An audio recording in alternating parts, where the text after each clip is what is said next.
Salut mes amis. Alors, je n'ai pas l'habitude de faire de la promotion pour les autres, parce que on ne m'en fait pas, et j'en ai pas besoin, ma foi.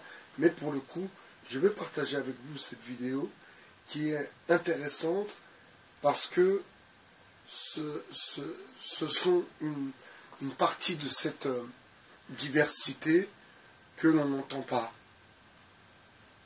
Une partie de cette diversité qui est dans le fond la France de demain.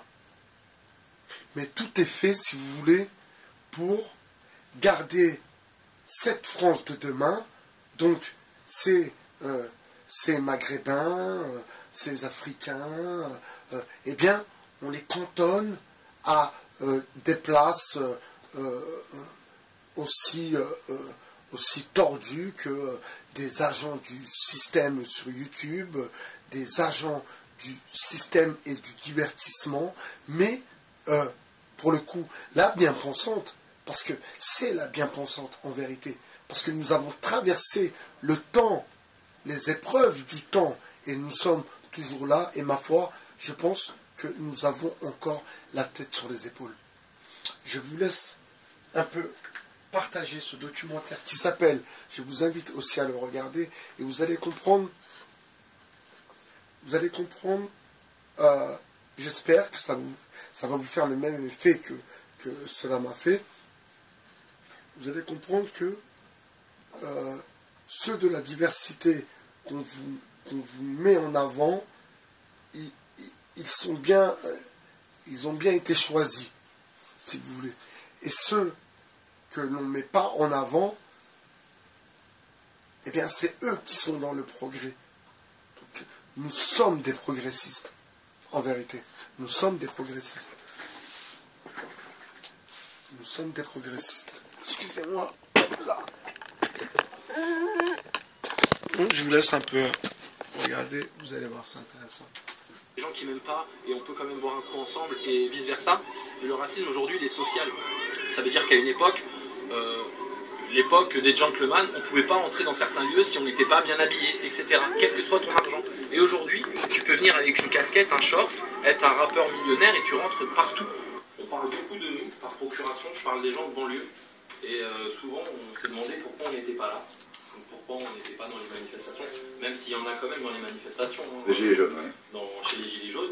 Mais voilà, il n'y a jamais eu de réaction, il n'y a pas eu d'interview dans une cité de ce que pensent les jeunes. C'est une loi qui va faire en sorte, qui va notamment faciliter la loi va faciliter, voilà. La loi Elan. Alors, je vais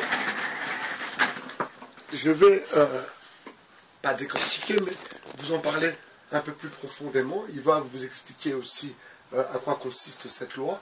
Et en fait, eh bien, demain, les quartiers populaires, les cités, vont être vendus par tranche peut-être à des organismes privés et qui vont reprendre le pas sur les bailleurs sociaux. Voilà, c'est très très inquiétant. Donc, quittez le quartier. De logements sociaux, c'est-à-dire que les bailleurs sociaux vont pouvoir vendre leur patrimoine de parcs de bâtiments, ils vont pouvoir le vendre à des sociétés privées qui, elles, derrière, elles vont pas être aussi clémentes pour les loyers, pour les charges, pour plein de choses. Et peut-être même qu'ils vont vous demander de partir. Ben oui. Et là, aujourd'hui, je suis également informatique depuis 4 ans. Et il y a eu des gens qui m'ont fait confiance. J'ai quitté le quartier, donc ça c'est quelque chose qu'il faut absolument faire quand on est vraiment pour s'ouvrir l'esprit. Quitter le quartier pour s'ouvrir l'esprit. C'est très très important, mes amis. Pour s'ouvrir l'esprit. Et surtout pour essayer de devenir quelqu'un par soi-même. C'est-à-dire devenir quelqu'un par soi-même. Avant, c'était nous qui donnions les plans à ce qu'on appelait un peu les bouffons, enfin les mecs, voilà, les mecs pas trop débrouillards. Pas trop débrouillards. Et aujourd'hui, c'est ces mecs-là qui arrivent à nous mettre en esclavage avec une application, un ordinateur, et c'est un petit peu dommage. Mais ça reste toujours mieux que de rien faire. Mais bon, ça enrichit le capital. Et dire que la banlieue, tout ce qui était autour, le rap, tout ça, c'était contre ce système-là. Et aujourd'hui, on est dedans, quoi, les deux pieds. La bataille, elle sera au ciel. C'est un petit peu dur. Il ne faut pas que la bataille elle est ici et elle va décider si on va au ciel. La bataille, elle est contre soi-même déjà. Dans quel camp Jihad Nefs.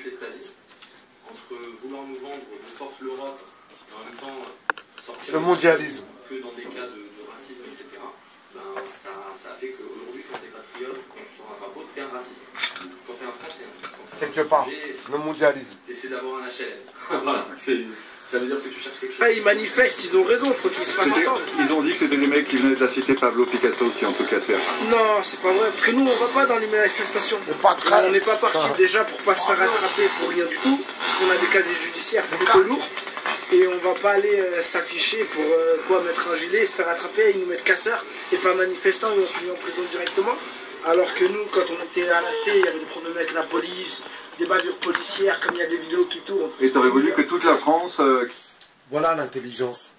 Et ça, heureusement que nous avons tous essayé de faire transmettre le message que la banlieue ne devait surtout pas rentrer dans cette histoire de casse, d'aller casser des magasins pour prendre un téléphone ou une paire de Nike et avoir un casier judiciaire. Et après, déjà que l'insertion est déjà compliquée, alors avec un casier judiciaire, je vous laisse imaginer l'histoire. Gueule, Bah, manifeste, bah oui, c'est tout à fait. Bon, mais d'un autre côté... Comme Adama, on l'a un peu entendu, mais après c'est passé aux oubliettes. Nous, on aurait bien aimé que ça suive le mouvement avec nous. Le vrai French bashing, il vient pas de nous. C'est passé aux oubliettes. Voilà pourquoi je l'appelle la révolution en marche arrière. Je te parle des mecs de cité, les rebeux, les renois qui disent voilà la France. Il vient vraiment des Français qui sont toujours en train de critiquer leur pays, en train de dire, soit dans les médias, en train de dire le modèle allemand, le modèle suédois, le modèle ceci. Où on voit bien que dans la tête des gens, les anglicismes, l'Union Jack sur les t-shirts, sur les coussins, sur les trucs, quand c'est le drapeau de l'Algérie, oh, ils sortent les cornes. Là, c'est détaillé, on est parti comme il y a eu la fusée Ariane, il y a eu, voilà, on ne voit rien à personne. Vous voyez? S'il y a eu du passé, Vous voyez? Le drapeau américain, le drapeau anglais, le drapeau LGBT, ma foi, ça dérange personne. Par contre, le drapeau algérien, oulala, la bien pensante. une colonisation. Pas la nôtre. Ça, je pense que c'est des choses. Je ne peux pas te reprocher à toi la colonisation. Ton père était peut-être mineur dans une mine, je ne sais où, ou marin-pêcheur. Enfin, qu'est-ce qu'il avait à voir avec Charles X, quoi. Donc, aujourd'hui, il faut avancer. Et ils ont bien divisé les gens au sein du pays. Donc, c'est un petit peu difficile de réconcilier tout le monde. Contrairement à d'autres communautés qui sont venues du Maghreb, qui eux ont laissé le Maghreb derrière eux. Je prends par exemple l'exemple des Juifs. Les Maghrébins, eux, musulmans, eux, ils avaient encore l'idée de repartir au bled. Donc au lieu de venir, d'accéder à la propriété ici et de s'intégrer vraiment en France, eh ben, ils ont construit leur maison au bled et aujourd'hui, leurs enfants, ils y vont même plus. Donc ils vont plus au bled, ils vont dans d'autres pays, ils vont en Espagne, ils vont aux États-Unis, ils vont en Thaïlande, à Dubaï, mais ils ne redescendent pas au bled pour aller dans la maison des parents, ils en ont rien à foutre, quoi. Triste réalité, et comme nos très chers amis maliens, sénégalais, qui revendent leur terre. C'est un drame. C'est un peu là où on a loupé le truc et dire qu'ils auraient acheté un petit pavillon ici, ils auraient sorti leurs enfants du quartier. Tu sais, quand tu grandis et que tu peux faire un anniversaire dans ta maison, dans ton garage, tout ça, directement tu as une autre enfance que quand tu habites ici. Pourquoi on traîne tous en bas? Parce que tu peux pas monter inviter 5 potes, déjà que vous vivez à 8 dans un appartement, pour jouer à la PlayStation. Et puis il y a aussi une grande majorité, je peux dire peut-être. Voilà mes amis, la vérité. C'est des jeunes qui ont étudié, qui ont eu la chance que leurs parents n'ont pas eu de pouvoir étudier, d'être diplômés, et aujourd'hui ils sont dans des entreprises pour la plupart internationales, comme on a là, on a la défense, on a des grandes banques, on a des cabinets d'audit, de conseil, toutes ces choses-là, qui ont fait confiance parce qu'eux, ils ont regardé le CV et dire que la France des PME a moins fait confiance à ces jeunes-là, donc ils sont actifs, ils ont plus à perdre qu'à gagner en sortant, surtout qu'on sait depuis des années que les manifestations n'ont jamais rien apporté. Les gilets jaunes, je pense que ça n'a rien apporté. Ça aurait pu, mais je pense que ça va continuer, mais ça va juste créer un climat encore plus délétère en France, parce que entre la puissance des médias qui aiguille vraiment le... Là par contre, il faut être aussi très explicite sur ce qu'il se passe à la Défense en l'occurrence, à la Défense et à Saint-Denis. Donc tous ces grands groupes, SFR, ces grands groupes du cinéma, comme Luc Besson et son école du cinéma, est-ce que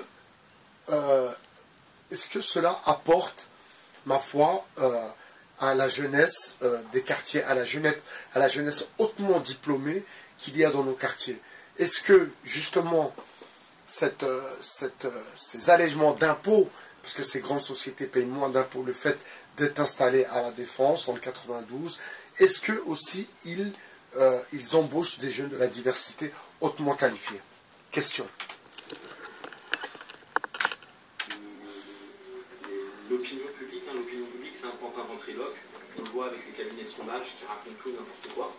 Mais en fait, ça va créer tellement... Déjà, les gens vont s'essouffler. Parce que les CRS, ils sont payés, mais pas nous. Donc les gens vont s'essouffler, le mouvement va s'essouffler malgré l'été, les barbecues et tout. Et ça va créer, en fait, un gilet jaune, ce sera un homme à abattre. Et aussi, il y a Jacouille, il va vous dire un truc. Ah. Là, Macron voulait baiser sa mère. Sérieux, c'est ça, tu l'as pas entendu pour ça. Il faut pas dire de quoi. Quand on criait, on disait, il y a des bagues policières qui nous ont tiré dessus, le flashball, le machin. Ils écrivaient sur Facebook, faut envoyer l'armée, c'est bien fait, qui crève, etc. Là, ils viennent de comprendre, ça fait mal de se faire taper. Je savais pas qu'il fallait On fait sérieusement. Le mec qui te casse ton téléphone ou ta montre, ou t'as un truc à la cervicale, et tu peux rien faire. Et je peux te dire que ça, c'est une sacrée injustice. Moi, c'est pour ça que j'y vais pas. Demain, j'y vais, mais moi, j'ai envie de revenir et me tirer dessus. Macron, il augmente les impôts, etc. Et mon père, il a pas trop les sous pour payer, donc c'est pas bien ce qu'il fait. Voilà. Du coup, on vit dans la hasse. Enfin, je vis dans la hasse, perso. C'était bien. C'est quoi la hasse? On sait pas. La hasse, c'est la misère, l'expérience du frigo vide. Tu vois, il n'y a que des œufs et du vinaigre. Le fromage périmé depuis 2002. Voilà. On est passé de grands héros du Bataclan, du machin, et aujourd'hui, c'est les mecs qui vous cassent la gueule. C'est toujours les mêmes. Moi, je suis un étranger, je suis un arabe, j'en veux pas des migrants. Il y a 10 ans, quand j'allais à Paris, aux portes de je ne sais quoi, il n'y avait pas je suis syrien, je suis machin. Moi, je suis d'origine algérienne dans les années 90. L'Algérie était à feu et à sang. Et c'était pire, il n'y a pas d'Algérien. On a deux pays, il n'y a pas d'Algérien. Le problème en France, c'est qu'un... Tout à fait. Ça, c'est la bien-pensante. Ça, c'est les jeunes. C'est la France de demain. Ça, c'est la France d'aujourd'hui, mais pour demain. Français qui ne sait pas faire ça, il va vouloir qu'il tombe. Il va dire, ah ben il est tombé, il a fait le voile. Et en Amérique, ils vont dire, yes, c'est magnifique. C'est un pilote. Magnifico. Voilà. On ne voudrait pas travailler le dimanche. Le migrant va dire, moi, oui, travailler le dimanche, même pour tromper. Donc, il y a une culture de salaire, et c'est des nouveaux espoirs. Et nous, on va devoir tuer. Après, bon, il y a les pauvres, puis il y a aussi ceux qui sont en train de passer un step. Ceux qui étaient pauvres et qui vont acheter un pavillon, ou qui l'ont déjà fait il y a une génération, mais en tout cas, ça va pas aider ça. Ouais, pas du tout. Il ferait mieux de les refaire pendant qu'on y est, non? La France, elle a un cancer du côlon. Désolé du jeu de mots. Elle a un cancer du côlon. Et ils sont en train de diagnostiquer une petite grippe. Donc ça va soigner, mais ça va rechuter. C'est-à-dire que le mal, il va toujours rester là. Ils n'ont pas coupé avec le bled. C'est-à-dire de faire une priorité d'abord d'ici, de la condition sociale. Voilà, on est des locataires, c'est difficile, on va pas pouvoir... Enfin, quand t'as pas de patrimoine, tu peux rien faire. Et ils vont rien laisser à leurs enfants ici. Aujourd'hui, c'est des enfants qui ont été obligés de construire, etc. C'est ça que je déplore. Les jeunes d'aujourd'hui, ils voient des étoiles dans les réseaux sociaux, dans les salles, quand tout ce qu'on leur met dans la gueule. Je serai français parce que demain, si je déménage au Japon, dans ma manière d'être, de prendre mon petit déjeuner, de me laver ou de me plaindre, eh ben je serai français. Il faudrait que les vrais journalistes récupèrent les médias les médias ne doivent pas appartenir à Tous comme le canard enchaîné. À Patrick Harry. À la rédaction. Voilà. Patrick Harry. Et aussi, il y a un truc, c'est que je comprends pas, je crois qu'il y a le Crédit Mutuel qui a acheté je sais pas combien de journaux. Alors, une banque qui achète des journaux, je comprends pas. Surtout que les journaux, ça marche pas. Quand vous voulez ouvrir un commerce, ils vous demandent... Donc il a de l'essence, il sera là. BFM, tout ça, c'est ce qu'ils vont faire. Ils vont m'envoyer Tristan et Marie-Louise, c'est des stagiaires avec une caméra. Ils vont faire ouais, cool et tout, ils vont fumer des roulés, ils vont parler avec nous. Et après, ils vont faire un montage de mongols pour nous faire passer pour des mongols. Et je vais vouloir leur tirer les cheveux, c'est tout ce qui va se passer. Déjà, nos anciens se sont fait manipuler et tout. Ils allaient tous se faire foutre.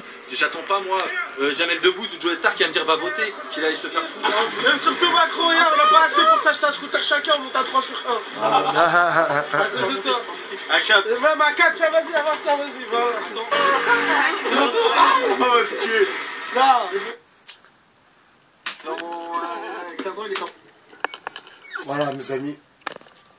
Donc, vous voyez, quand je vous dis que